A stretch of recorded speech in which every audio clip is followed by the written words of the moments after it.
and the Art of Thinking Film Review. Who, at this point, thinks the SAT is a good way of deciding who gets to go to what college? The people who make the test, sure. Probably many admissions officers, whose jobs are simplified by having a score they can pretend is an objective measurement.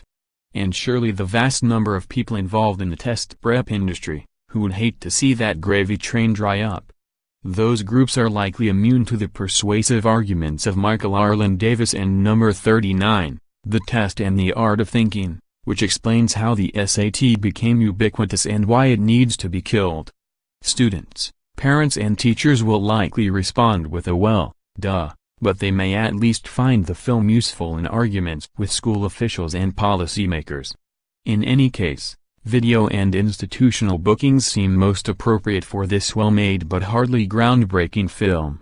Viewers may be curious to learn of standardized testing and number 39's origins, as a crackpot utopian scheme meant to make it easier, not harder, to find talented youths to enroll in elite colleges. But after the GI Bill created a boom in higher education, institutions like UC Berkeley wanted to demonstrate that they were on par with the Ivy League. It only made sense, the thinking went, to use the same admissions test as Harvard. Soon everybody was doing it. From the start, though, those who thought seriously about it understood that what became the SAT was a poor quantifier of the varied kinds of intelligence students possess. And in their attempt to cram maximum challenge into minimum testing time, test makers started looking for ways to trick students into giving wrong answers even when they might know the right ones.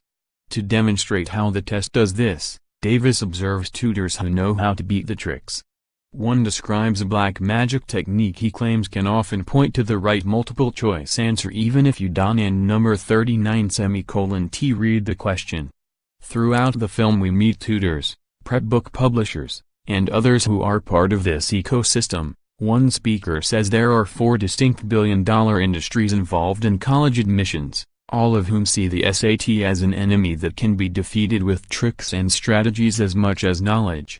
At a round table of full-time tutors, one argues that the biggest proof tests done in number 39 measure actual intelligence is the fact that I can raise a student and number 39 score in 6 weeks. If this test measured anything meaningful, that would not be the case.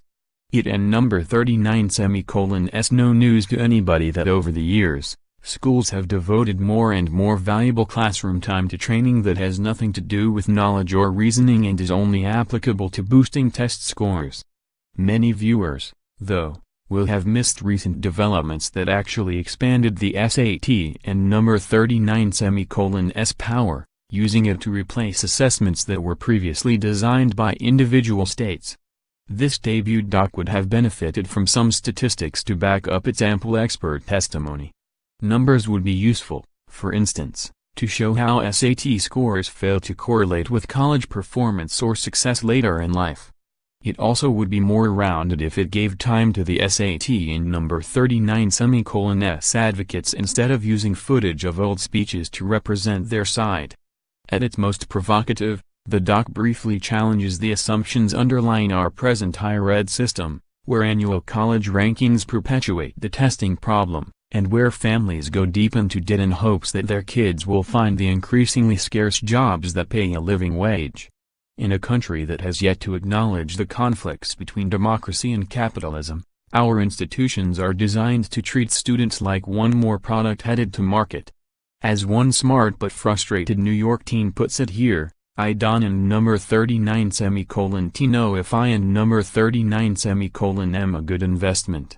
Production company, Kenobi Films distributor, Abramarama director, Michael Arlen Davis producers, Michael Arlen Davis, Jill Johnston directors of photography, Nick Blair, Chick Armando Mora composer, Joel Goodman 85 minutes.